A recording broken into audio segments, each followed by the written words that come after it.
Hello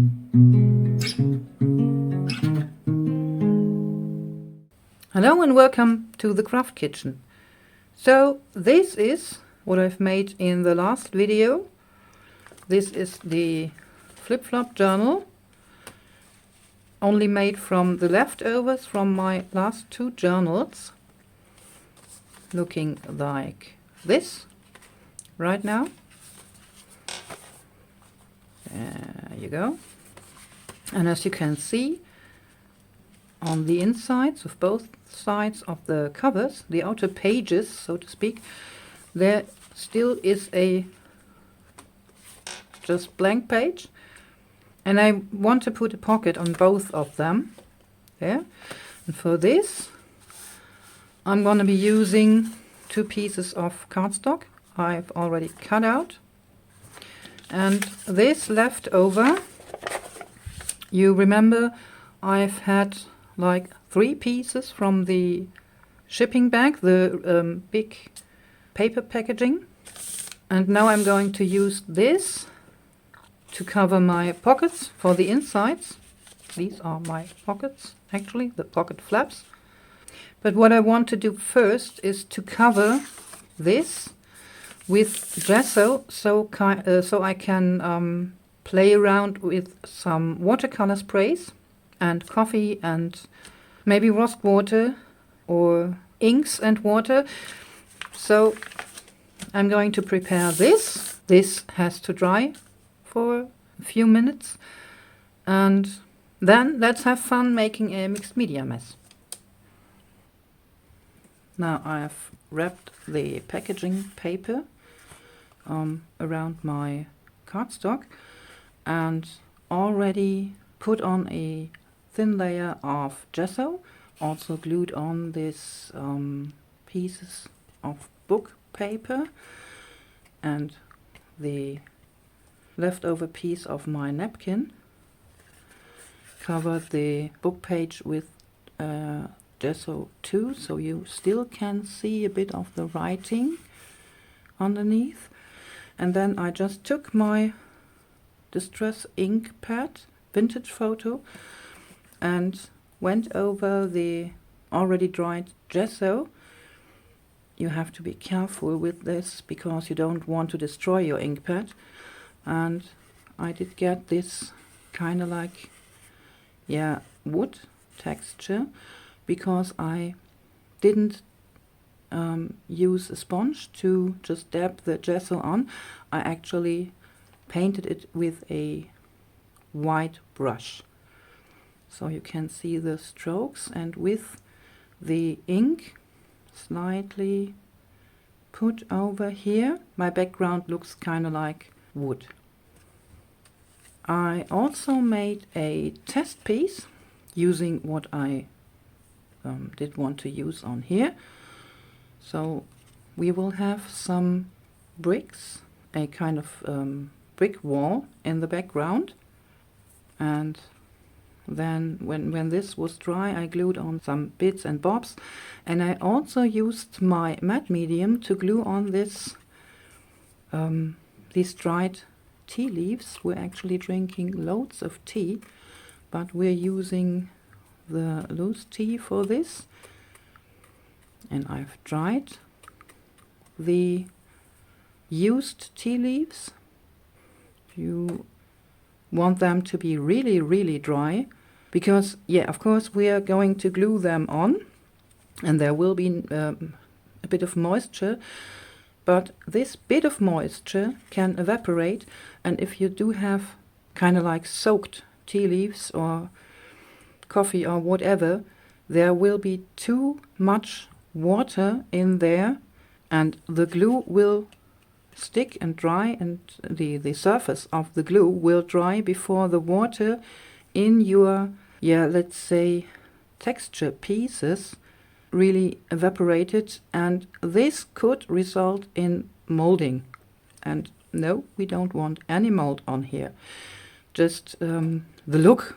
Sometimes we do want the look of molded paper, right? So this, but for this project I'm going to be using these yeah, tea leaves, shredded tea leaves from a herbal infusion I didn't like. So this is straight out of the tea bag, and maybe you can see this. There are some reddish particles in there. I don't know if these are the rose leaves or the hibiscus, but I think they are going to discolor with the glue. Maybe they will, and leave nice spots on there. Also, they do have a much finer texture than these tea leaves, because they're actually very big. There. And I've covered my surface with a big sheet of release paper. A friend of mine had a really old roll of this adhesive, the clear adhesive you use to cover your books with, laying around. And I took the roll with me and got rid of the adhesive, because this actually wasn't nice anymore. Some cracks in there, and some places not adhesive at all. But I really can use this release paper because it is white. Okay, it has this writing on the back side. This is showing through, but it is really smooth and waterproof and white. And this is what I need for mixed media, because when using a rag, a damp piece of cloth or a dry rag, you can remove everything from here. Almost everything, not glue, obviously. And on this you can see the actual color of your mixture, because it is white. I'm also using an old tile to mix my texture paste on, and I'm using this plastic palette knives because I don't want to destroy my stencil. This is really thin. No, I don't have the Tim Holtz stencils. They are really a beautiful quality, great, and way thicker than this, but I can't afford them. So I bought a set of 4 for €2 in our dollar shop, kind of like dollar shop. They are way thinner, so I have to be very careful. Even with the Tim Holtz stencils, I would recommend using a plastic knife, because maybe you can see this here. The edges are kind of like rounded. There's still some texture paste on there. And they don't get that easy under the cutouts. So yeah, when I was making this test card, I realized my homemade texture paste is bright white, and it's very smooth when it's dry. It's not that porous. You know, when you use the Ranger Distress texture paste, the opaque one, it is also bright white, but the surface is kind of like paper, and can take on the color way better than my homemade. But again, I can't afford buying this. This kind of like cost me, don't know, €1 to make the same, no, double the amount. It is actually double the amount I would buy from Ranger for €8. So let's say this would have been €16 and this is 1. So I'm going with mine. It's proven. I've used it for, not this one, the recipe, for about 2 years now. And it's bendable, doesn't crack, doesn't come off. I really like the recipe. Took me a while to actually figure out what I need for my recipe, but it really is worth it. Besides, I really enjoy experimenting with my art supplies, so why not make my own texture paste? I'm already making my own gesso for, don't know, 4 years or so. So, yeah, when I was making this one, I realized, okay, this is bright white, and you really need a lot of layers to get kind of like this brick color. I've used my homemade watercolor sprays for this. We've made the swatches for these the other day.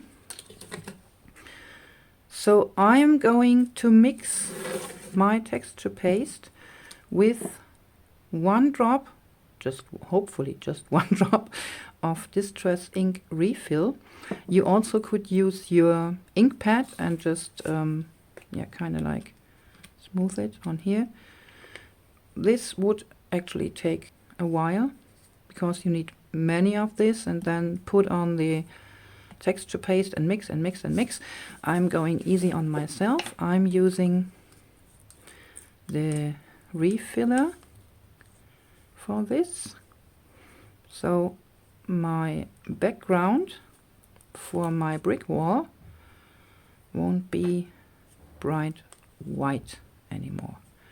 You don't want to use your watered down colors for this, because this texture paste has the exact thickness you need to spread it through your stencil, and water would make it too runny. Also, I wouldn't recommend using acrylic paint to color your texture paste, because again you would have a very, very smooth surface, even more smooth maybe, and then your other colors wouldn't stick to it. So hopefully just 1 drop, please.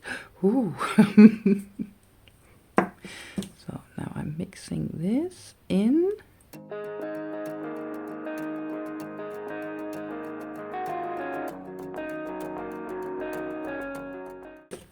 And put this aside. So, and what I'm going to do now, I'm placing my stencil on here, and I do want my brick wall kind of like here, diagonally, like this, on top. This is way too much. There you go. Starting here on top, and just as I go, placing my texture paste onto the stencil, like so. Maybe a bit more here and here. I'm not very careful to get all the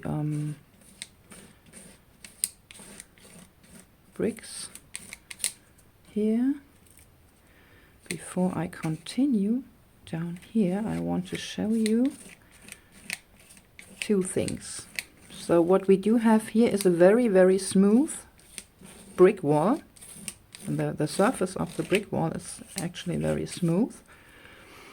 Now you can use your palette knife and just dab it on. So you do have kind of like a regular surface. But what you can also do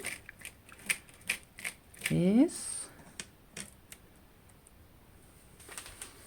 I do have this bag, 2.5 kilograms of quartz sand.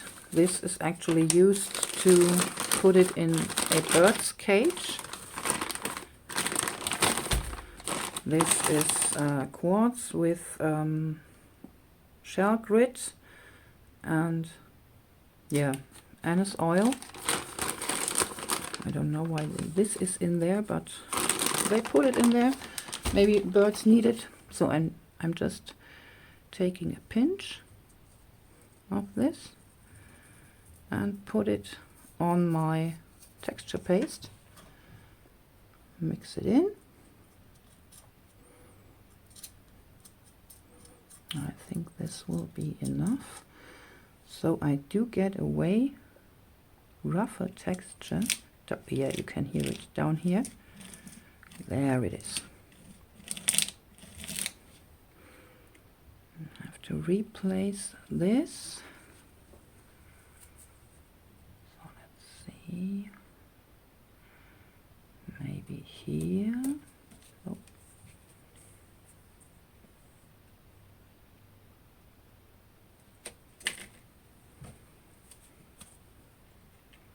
No. So again, using my homemade grit paste and just spreading my texture paste through the stencil.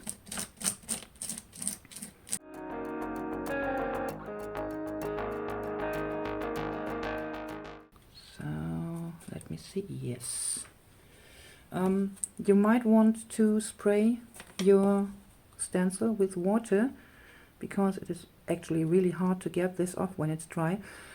I do have the advantage of having a kitchen sink right next to me, so I'm just placing it there.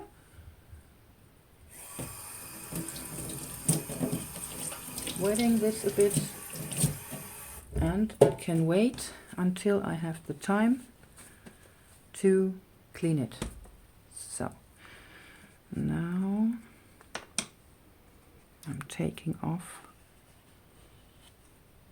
what I've spread over the edges here. So yeah, you see we do have a bit of seep through on here, but I think I can rub this off.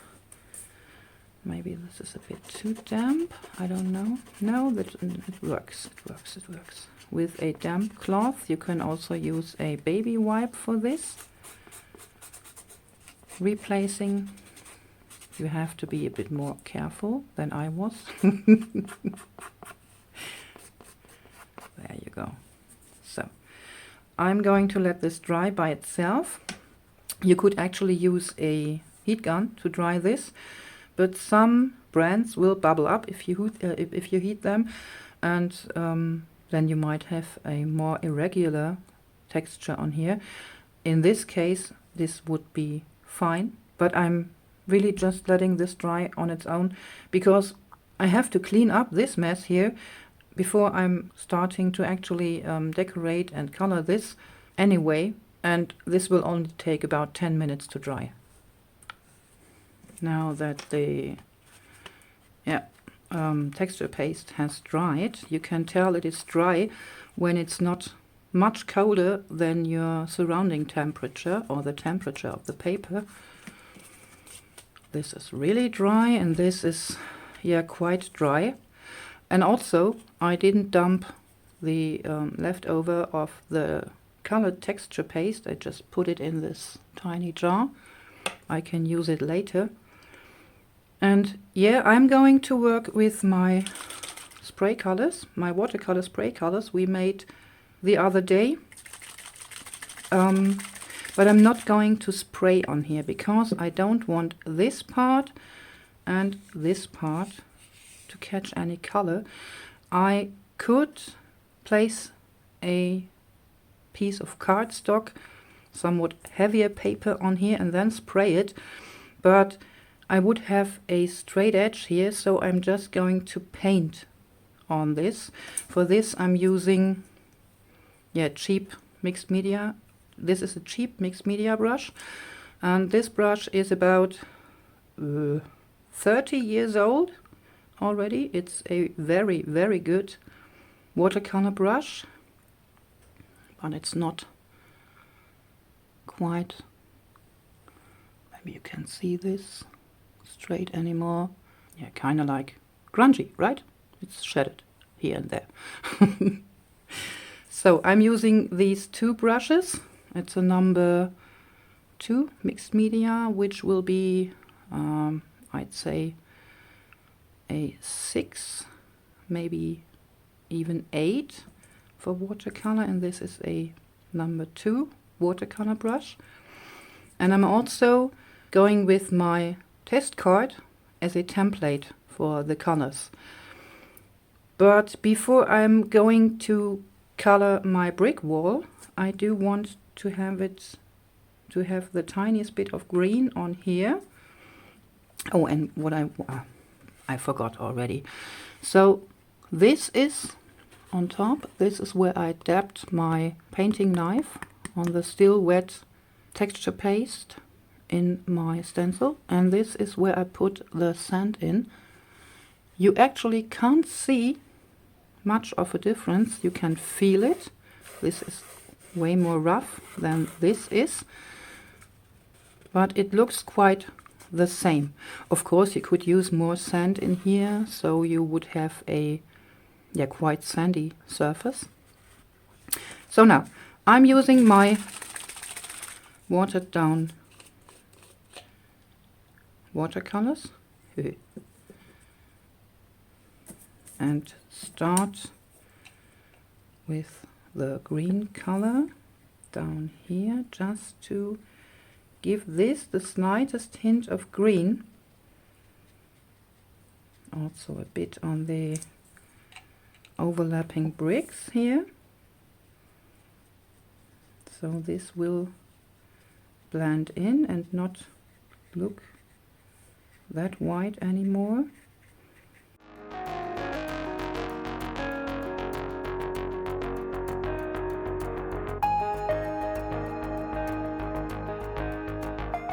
And now I'm starting with burnt sienna all over the bricks, being careful where there is my green, not to paint over. And again, taking my brush and just dabbing on, painting and dabbing both the color. Maybe I can use a thicker brush for this, I don't know yet. So just slightly bring the bricks to their reddish life.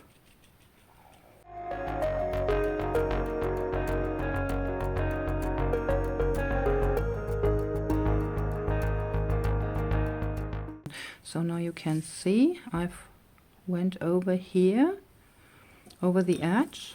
Now I'm just taking my brush with a bit of water and just blend this, the tiniest bit, into my book page. And this is why I covered everything with gesso, because I'm using quite a bit of water on here, and I don't want my cardstock to soak this all up. So again, drying this, and I think I'm going in with another layer of this reddish brown.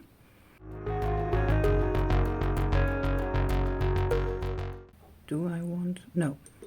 I think this is enough of my reddish brown background.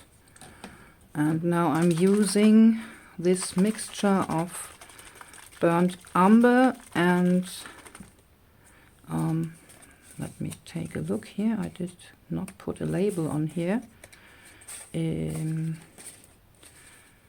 There. Oh, yeah, this is a mixture of burnt umber and I think crimson red. Maybe. So, again, using my brush and just putting on some of this, yeah, kind of like burgundy mixture without the foam. Oh dear. Here and there, not all the way, just to have it a bit more reddish.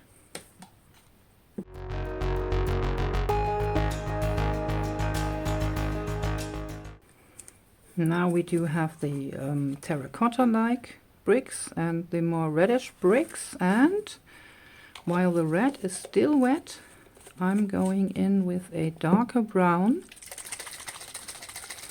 burnt umber.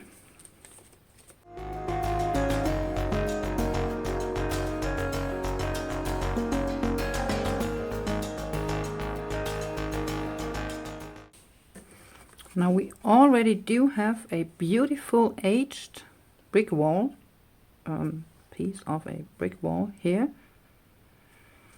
And I actually don't know if I do want to get this red on here.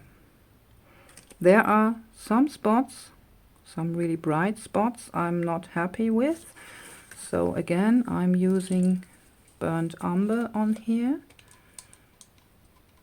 to darken the bright spots. Yep. So all the layers are dry, and as you can see, this brick wall turned out way more brownish than this one, and I actually like it because the red one and the mushroom caps I think don't match that well. So I'm going to leave it this way. What actually bothers me is yeah, the white in the background a bit. So let's see. Putting this in here. Actually very, very bright. When I put my decorations on here, tiniest bit better, but I think I'm going to re-ink the light parts, and I'm actually using Distress Walnut Stain ink this time, not the VersaFine Clair. Portobello is the name of the color, because this VersaFine Clair takes way longer to dry on gesso. Sometimes it can get messy where you don't want to have a mess. So just very, very slightly rubbing my ink pad on top of the gesso. Again here, just slightly. Yeah, this is much darker. I like it.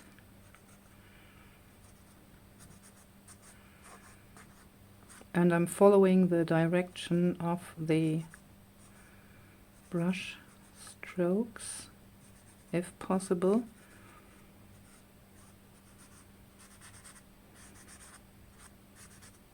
There you go. Yeah, this looks way better, I think.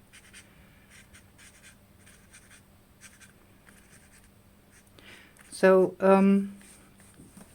yeah, with creating something with colors and different textures and whatnot, just creating something, if you don't like it, don't stop. Just put on some other layers, texture paste, ink, just some labels, or you name it, and perhaps you get a result you didn't aim for, but still beautiful. And if you still don't like it, you can always just start over. So now that we do have the darker background, oh, this is so beautiful. First I'm gluing on. These are cutouts I backed, not quite good yet, with a piece of an junk mail envelope, and they will go on top of here, of this.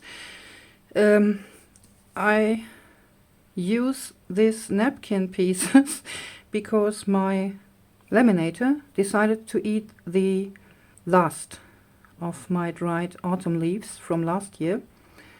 Still waiting for my new treasures to be dry so I can preserve them. Yeah, and now I'm just using this. So let's see. Actually, I've been testing this art glitter glue for a while now. I don't know if I'm satisfied or not yet. I mean, this is really, really expensive. I did see some differences to my glue collection already, but I'm not using this very often, so I'm just gluing these back on with art glitter glue so they can dry fast. Come on.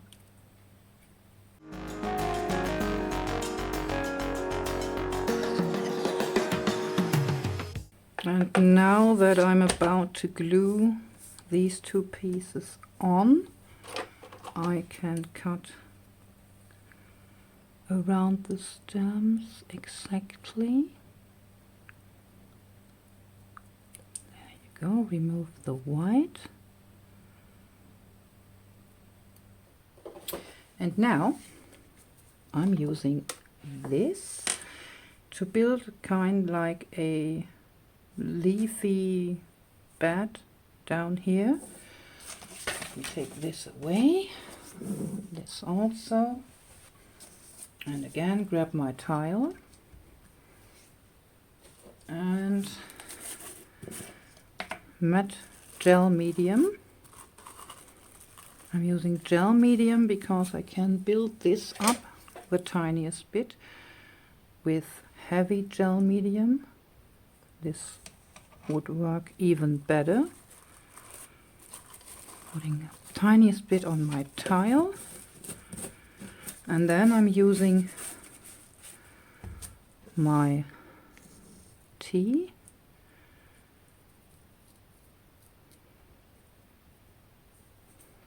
there on here and mix it. Oh, it smells beautiful, wonderful, but there is sandalwood in there. Not sandalwood. Yeah, licorice. I don't know the real name in there, and I don't like the taste of this. So I'm using my gel medium to spread this down here somehow.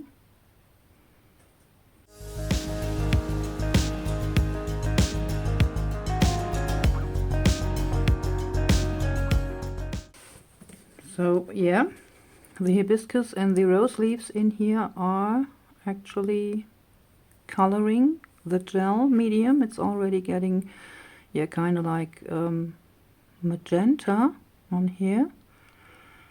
And when this is dry, I'm adding another layer of gel medium just to make sure this won't come off that easy. The glue for the tea leaves has already dried. I've put on a second layer which is nearly dry, and as you can see, this down here turned out a slightly bit reddish, kind of like, and I couldn't resist also putting some of my black tea leaves on here where these autumn leaves are kind of like falling. And now this is ready to go in the journal. So yeah, as you can see, I've chosen a very different color for this brick wall there. So this can be used now as a pocket inside the journal here, and I cut the cardstock for the pocket the slightest bit shorter, so I won't have to put in a notch here, but you just can open it here. I think I'm going to glue on some gussets here and here. Oh yeah, and yeah, I've already inked the inside of the pocket, because when you close it like this, you might be able to see the top, the inside top of the pocket. So I just put some color on there. So I'm going to make gussets here and just use this edge to glue it down here. Before I do this, I'm gonna be removing the release paper, and I'm going to keep the masking tape I've used for this. For once, you can use it again to place your craft mat, or in this case release paper. And if you do have some that catched color in the process, like the tiniest bit here, oh no, you can't see it really good. These are the perfect basis to use for embellishments and paper tape in your journals. So let me take this away. So the glue is set, and we have created the first pocket, big pocket in here, using very easy to use and also affordable mixed media techniques and products. And I really, really do like the color of this. And the texture is just nice, because you do have the paper here, which is feeling kind of like chalky because of the gesso. Then again, the brick wall, very rough. Also these glued on tea leaves. And the texture of the napkin, of course, which is feeling kind of like, yeah, rag paper. You know, the paper made of rags. I really do like it. Big pocket. Way too big for this. But I'm going to be filling this. And I'm also making a pocket back here. This will also be a mixed media pocket. More to catch up this and this design, so more of a floral design, an autumn floral design. And then I'm going to decorate the pages and the pockets I already glued in. I think I'm going to make a belly band here. I have no plans for this page yet. Filling the outside pockets, of course. And I'm putting in some signatures here. Not that many pages, so this won't become too bulky. And yeah, I think I'm going with these ruffles. And like I told you, I've challenged myself to only use what I've left for this journal. So I'm going to decorate this as it goes, on the fly, so to speak. Yeah, of course, for the signatures I have to take new papers.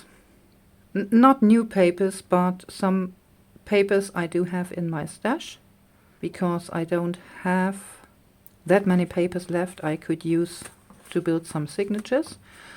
And yeah, I'm going to show you the journal when it's finished again.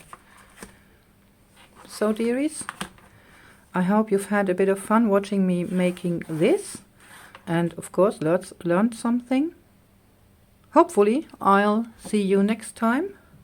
And until then, stay creative and be excellent to each other. Bye!